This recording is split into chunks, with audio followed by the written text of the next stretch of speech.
Chapter 322. Mages have always been notoriously bad at naming. If it's going to be a strange name anyway, it's better to leave your name in it. Isn't it cold? It's quite chilly. I'm fine. Did you rest well last night? There were many things to check again before leaving, and I regret not having had the chance to look them over.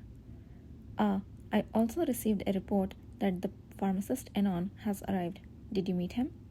Yes, I met him. I rested well at night too. The excessively sweet voice was bothersome, but fortunately, no one around seemed to be paying much attention to their conversation. Either hesitated for a moment before cautiously speaking.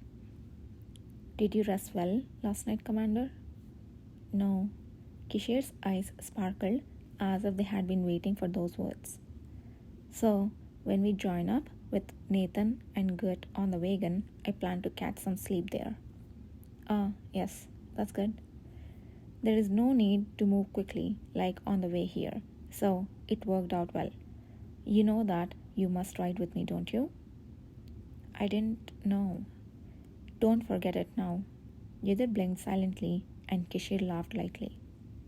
Isn't there anything else you're curious about besides whether I rested well? I thought you would ask by now. Only then did Yudhir remember something he'd momentarily forgotten, mesmerized by Kishir's appearance. What have you decided to do with the monster from yesterday? He should have asked this first, but he forgot. Kishir elegantly gestured towards a pile of luggage. Do you see that box wrapped in black cloth? Yes. Have you decided to take it with us? I have summoned some people from Tenno who know about monsters. We will examine it properly there and then decide how to dispose of it. His decisive voice was impeccably clear. The mages will think we have discarded it, so keep it a secret even in Tenno. He lightly brushed Yudhir's left eyelid and turned away. As the time to depart drew near, the cavalry members shared their farewells, each filled with regret. For the first time, the elder siblings, who were separated by this incident, couldn't hide their gloom and ever was worried about young Jimmy, who would stay behind.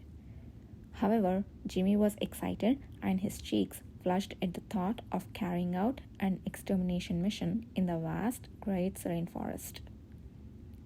Yudhir glanced up at the Western Mage Union's base building one last time. He didn't feel particularly sorry, but the fact that no one here had died this time gave him considerable satisfaction. Savoring the sensation, which seemed to warm his previously unnoticed hungry stomach, Yudhir turned away. The small base disappeared soon, hidden by the lush green of the great serene forest. My lord, we finally have news from the great serene forest. Tenno Lord Baron Wilhelm sprung up at the call, his eyes rolling anxiously. Is that so? Did they handle the base matter well? The Duke of Paleta? No. What about the cavalry and those Western Mage Union rascals? And why was the news so delayed? I clearly told them to contact me at least once a week. Baron Wilhelm had never felt so impatient in his life. Recently, a series of events had befallen him, all of which seemed unbearably harsh for someone who had lived diligently without fault. Without warning, the cavalry member, known as Yudhir, suddenly appeared in the great serene forest and silently vanquished the massive monster that had strangely emerged. That much could be accepted. But why was Duke Paleta Kishir, who was supposed to be in the capital, present there? And why had the Western Mage Union not interfered with them? Ever since Emperor Kelusa boasted of the achievements of the Yudhir and Duke Paleta, Baron Wilhelm's days had been as painful as sitting on a bed of thorns. Day by day, angry messages mixed with rage from Duke Tain blaming his incompetence came flying his way, and the nobles and commoners of the West resented the House of Tain for not stopping the monster in time. Naturally, as the fame of the emperor, Duke Paleta, and the user grew, the blame and finger pointing were directed at Baron Wilhelm, who managed Tainu. Adding to his troubles, the knight sent late to defend the honor of the House of Tain did not even report properly, and his anxiety reached its peak. He spent his days in fretful anticipation, waiting for letters, often lashing out in anger at anyone within reach. He hoped that Duke Paleta truly did not possess the divine sword. He wished that the news of the giant monster was nothing but an exaggerated rumor, and that in reality the situation had been a complete disaster resulting in many deaths. The secret trading post of the House of Tain should never have caught their eyes. However, the expression of his attendant who stood before him with the newly arrived news was as pale as a ghost. Seeing his hand holding two letters trembling, Baron Wilhelm, filled with anxiety, commanded him to read quickly. My lord, the knights be dispatched to the great serene forest. That is. What is it? Don't tell me they discovered our trading post. The truth within the first letter, read in the attendant's faltering voice, was worse than that.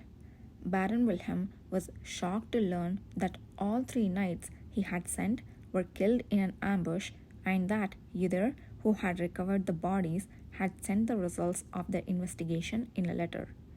He fainted momentarily from the shock. Upon awakening, he learned from the next letter, which he hadn't fully heard, that the commander of the cavalry, Yther, and other cavalry members were planning to come to Tainu together. He fainted once again.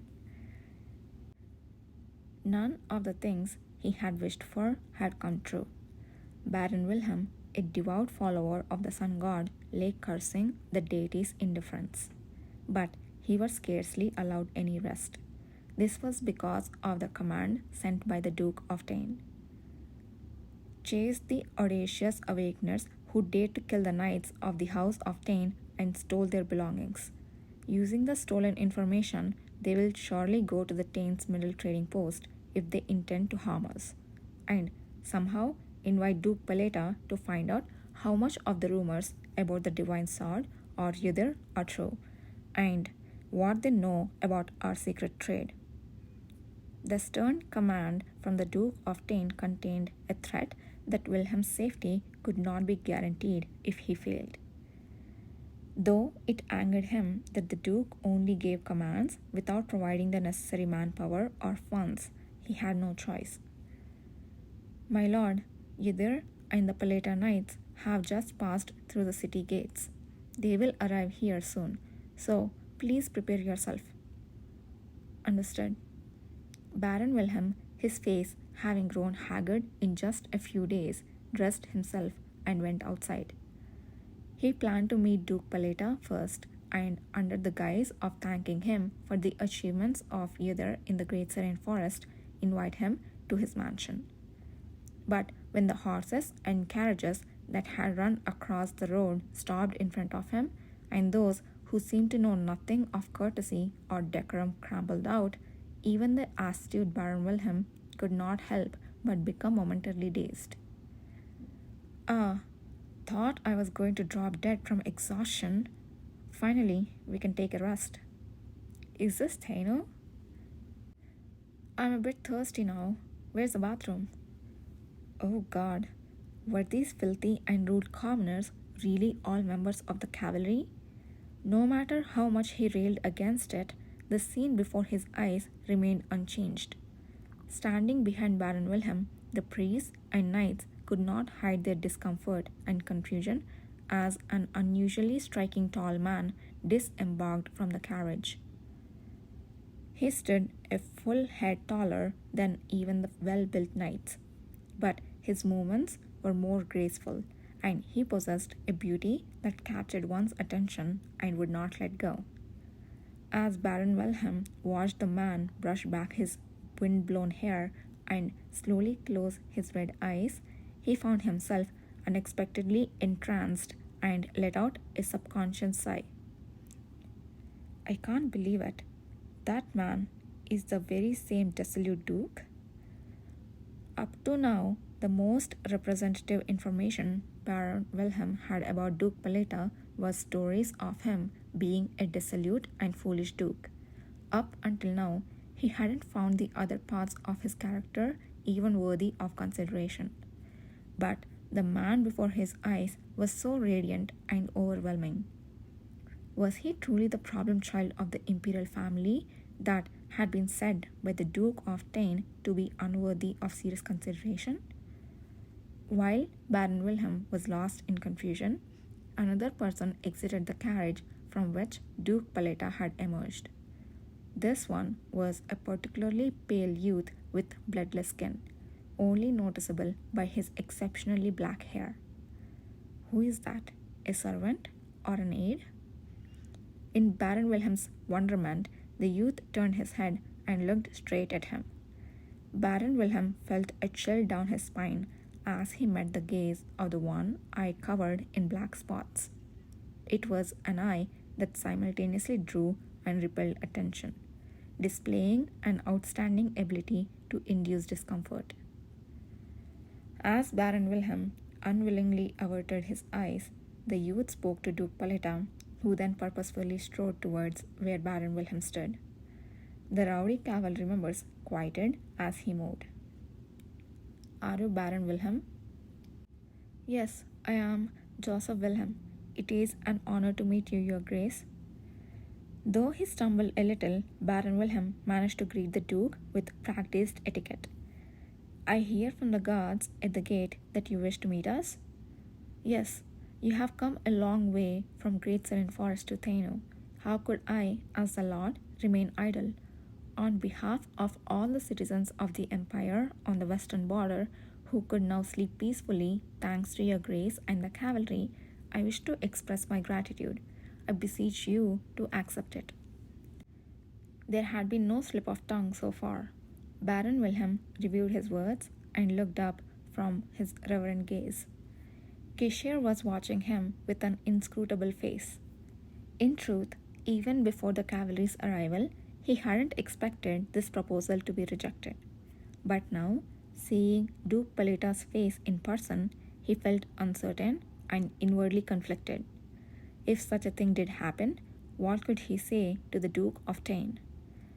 Baron Wilhelm clutched at his racing heart as if in joy, scrutinizing the parting lips of Kishir.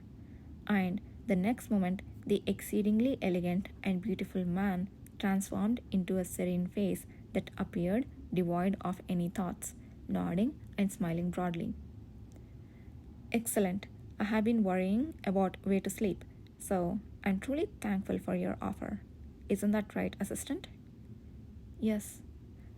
As the Duke asked, his arms casually draped around the shoulder of a black-haired man standing beside him. The man silently nodded in reply. Make sure to accept that favor.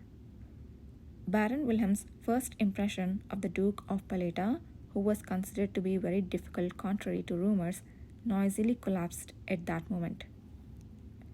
I have gathered quite a bit of fatigue on the way. I would like the evening meal to be prepared monastically. Are you planning a party too? Then I will need to prepare new attire.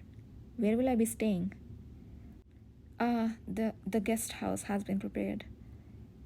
Still unable to completely detach himself from the discrepancy between his initial impression and reality, Baron Wilhelm clumsily responded, to which Kishir chuckled and nodded. The guest house? That's good.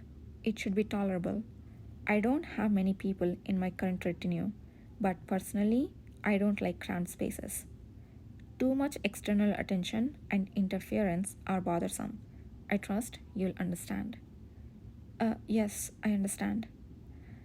I get the feeling that you and I will get along quite well. Kishir burst into an endlessly light-hearted laugh, his eyes twinkling. If not for his appearance that seemed to fit anything he did, his attitude would have been so frivolous that he might have been dismissed at once. Baron Wilhelm remained stunned, even after they had been led away to the guest house and disappeared, only snapping to attention after quite some time at the call of his attendant. A massive shock and relief had simultaneously struck his head. "My lord, are you all right?" "Huh, the rumors were not wrong at all." "What?" "It's nothing." Baron Wilhelm offered his thanks to God with a lighter heart. He secretly commanded those who were attending the Duke of Paleta and the cavalry not to miss anything that they said or did.